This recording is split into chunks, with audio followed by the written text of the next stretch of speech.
अगर मनुष्य की देह मिले तो तीन चीजों से बचना। पहले नंबर पर है कर्ज, दूसरे नंबर पर है क्लेश और तीसरे नंबर पर है कलंक। यदि संसार में जन्म मिले तो इन तीन चीजों से बचने का प्रयास करो। पहले नंबर पर है कर्ज।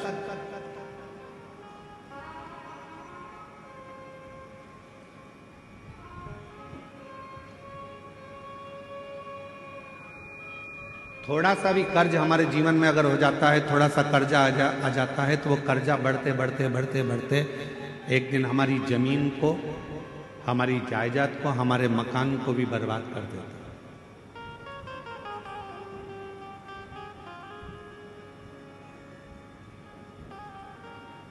मेरे छत्तीसगढ़िया रहवासियों से पहले भी निवेदन करा था भिलाई में, और आज फिर छत्तीसगढ़िया के रहवासियों से निवेदन करूंगा, मेरे छत्तीसगढ़ के रहवासियों से कहूंगा कि अपनी जमीन को बेचकर शहर जाने का प्लान मत बनाओ, बल्कि अपनी गांव को इतना उज्जवल बनाओ कि शहर का आदमी भी तुम्हारे गांव को देखने के लिए पहुंचे। एक सच्चा छत्तीसगढ़िया, हम अपनी भाषा में कहते हैं जय जोहार।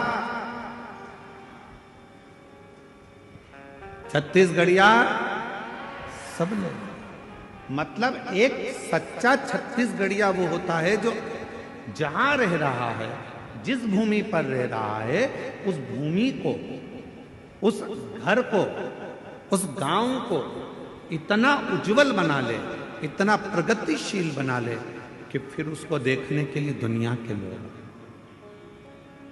दुनिया के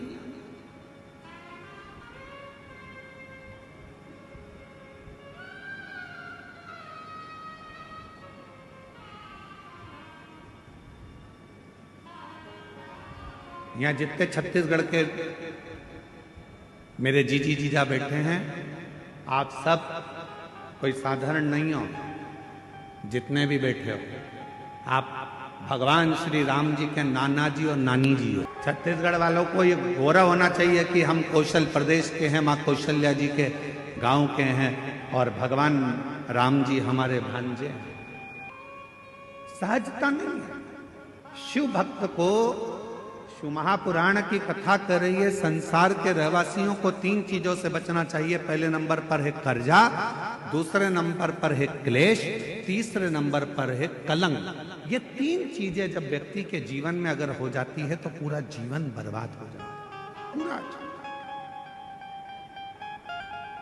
पहला बच्चों कर्ज से। 10 रुपए भी किसी का अगर कर्जा है तो वह हमको एक ना एक दिन डुबो देगा, इसलिए कर्जे से बचने का प्रयास करो। आज हो क्या रहा है, लाओ हम तुम्हें कर्जा दे देंगे। बड़ी बड़ी कंपनियां खुली हैं, बड़े बड़े बैंक खुले हुए हैं, जो दिन रात मोटरसाइकिल पे अपने अपने फ्लेक्स लगाकर दिन रात कहते हैं लो एक दिन में हम लोन देते हैं। गाड़ी पर लोन ले लो, मकान पर लोन ले लो, जमीन पर लोन ले लो, लोन ले लो, लोन ले लो, पैसा ले लो, पैसा ले लो। आज क्यों देने को तैयार बैठे? वो चाहते हैं कि आप थोड़ा सा लोन लोगे, धीरे धीरे वो चुका नहीं पाओगे तो एक दिन तुम्हारी जमीन भी चली जाएगी, मकान भी चले जाएगा, और मालूम पड़ा एक दिन जो रखा हुआ धन है वो पूरा बर्बाद हो जाएगा। समझ की जरूरत है। लोन देने वाली कंपनियां बढ़ गई, लोन लेने वाले बढ़ गए, पर अब समझ की जरूरत है कि हमको ना कर्ज लेना है, ना हमको क्लेश में रहना है, और ना हमको कलंक में रहना है। हमें तो शंकर भगवान की अविरल भक्ति में रहना है, शिव की।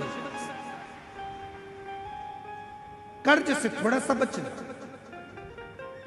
थोड़ा सा। और जब यह मानव देह कर्ज से बच जाए तो इसको क्लेश से बचाने का प्रयास करो कि परिवार में रह रहे हो, गांव में रह रहे हो, नाते रिश्तों में रह रहे हो, कुटुंब कबीले में रह रहे हो, कोई क्लेश नहीं होना चाहिए। आपस में थोड़ा साझा बनाकर, थोड़ा सा।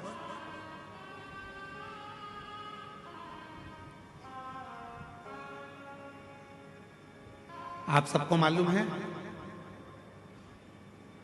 महीने में 2 एकादशी आती है तो 2 प्रदोष आती है। कभी किसी से पूछो कि भगवान शंकर का यह अविरल त्योहार प्रदोष का व्रत क्यों आता है? क्यों भगवान शंकर की आराधना प्रदोष के दिन करी जाती है? क्यों कभी सोमवार होम प्रदोष आ जाती है, कभी गुरुवार का प्रदोष आ जाता है, कभी शुक्रवार का प्रदोष आ जाता है, कभी कोई प्रदोष आ जाता है? ये प्रदोष का व्रत क्यों आता है? उसका एक कारण है, भगवान शंकर प्रदोष का व्रत धारण कर कर फिर अगला जो दिन होता है उस दिन मेरे शंकर भगवान अपने सारे गणों के साथ नंदी, भृंगी, श्रृंगी, नर, गंधर्व, अप्सरा, किन्नर, देवता, पशु, पक्षी जितने भी होते हैं मेरे शिव सबके साथ बैठकर अपना महाप्रसाद ग्रहण करते हैं।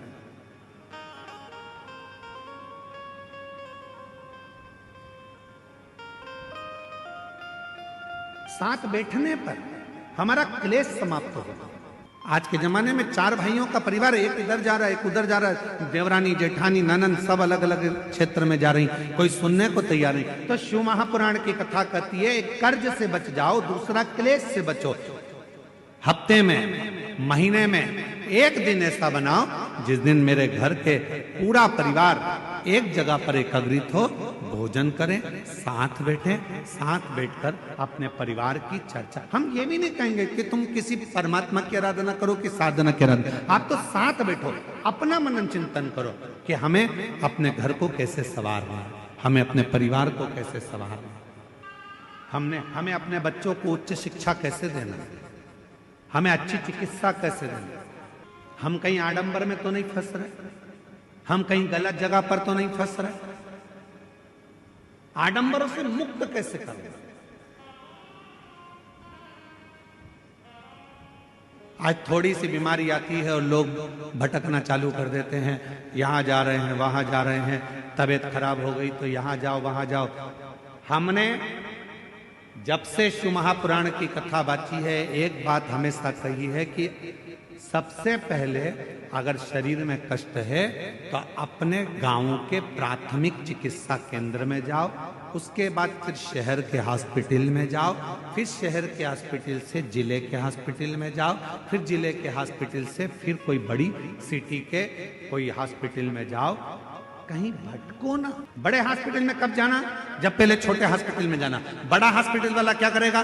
तुम्हारे पहले की हॉस्पिटल की फाइल दिखाओ, साहब ये हमने हमारे गांव के हॉस्पिटल में दिखाया था, साहब ये हमारे कवर्धा में दिखाया था, साहब हम फिर बिलासपुर पहुंचे, साहब अब हम रायपुर आए हैं, ये देखो हमने ये जांचें कराई है। छोटे हॉस्पिटल से बड़े हॉस्पिटल तक जाओ। पर आजकल व्यक्ति क्या करता है? डायरेक्ट बड़े में जाने की सोचता है। उसी तरह जैसे गांव के लोग इकट्ठे हुए और कहां जा रहे हो साहब? तो कहा हम अमरनाथ जा रहे हैं। कहां जा रहे हो साहब? हम केदारनाथ जा रहे हैं। तो हम उनसे पूछे, भैया तुम अमरनाथ जा रहे हो, बड़े हॉस्पिटल में जा रहे हो, तुम केदारनाथ जा रहे हो, बड़े हॉस्पिटल में जा रहे हो, पर ये तो बताओ कि प्राथमिक चिकित्सा केंद्र पहुंचे कि नहीं पहुंचे? पहले अपने गांव में जो शंकर जी का मंदिर है उसमें जाना चालू करा कि नहीं करा? पहले शिव जी के मंदिर में जाना चालू करा कि नहीं करा? आज का व्यक्ति अमरनाथ जाना चाहता है, आज का व्यक्ति केदारनाथ जाना चाहता है, पर आज का व्यक्ति अपने घर के पास में जो शंकर जी का मंदिर है वहां जाना नहीं चाहता। लोग देखेंगे, हंसेंगे, ताना कसेंगे, कोई कुछ कहेगा, कोई कुछ कहेगा। पहले चिकित्सा केंद्र, प्राथमिक चिकित्सा केंद्र जाइए, पास के मंदिर जाइए, और जब आप प्राथमिक चिकित्सा केंद्र में जाएंगे तो बड़े हॉस्पिटल तक पहुंचने की जरूरत नहीं पड़ेगी, ये निश्चित। कर्ज से बचो, क्लेश से बचो। हफ्ते में एक दिन ऐसा बनाओ कि हमारा घर, हमारा परिवार, हम सब बैठे भगवान शंकर प्रदोष का जब आनंद करते हैं तो भगवान शिव सारे नंदी, भृंगी, श्रृंगी गण जितने भी हैं, देवता, किन्नर, गंधर्व जितने भी हैं, सबको एक साथ लेकर बैठते हैं, सबको एक साथ लेकर प्रसाद ग्रहण करते हैं, प्रसाद एकजुटता में, क्लेश से। और तीसरे नंबर पर कहा कलंक से बचिए।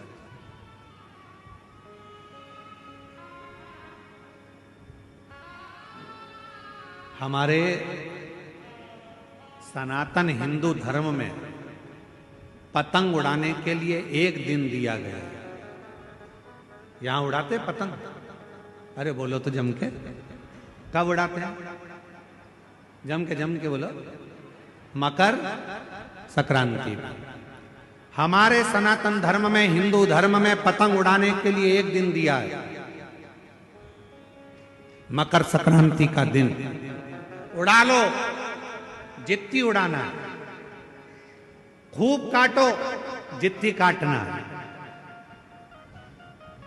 पर हमारे सनातन धर्म में यह कहा गया, साल में एक दिन मकर संक्रांति के दिन खूब उड़ाओ, खूब काटो, पर बाकी के दिन ना उड़ाना ना काटना। शिव महापुराण की कथा कहती है, किसी का कोई काम हो रहा है, किसी के बेटे की शादी हो रही है, किसी की बेटी का संबंध हो रहा है, लोग हर कुछ बोलकर उड़ा देते हैं और उसके संबंधों को काट देते हैं। शिव महापुराण की कथा कहती है, कोई उन्नति की सीढ़ी पर चढ़ रहा है तो उसको चढ़ने दो, बढ़ने दो, उसको काटने का प्रयास मत करो, क्योंकि हम सब सनातनी हैं। सनातनी काटता नहीं है, सनातनी जोड़ता है।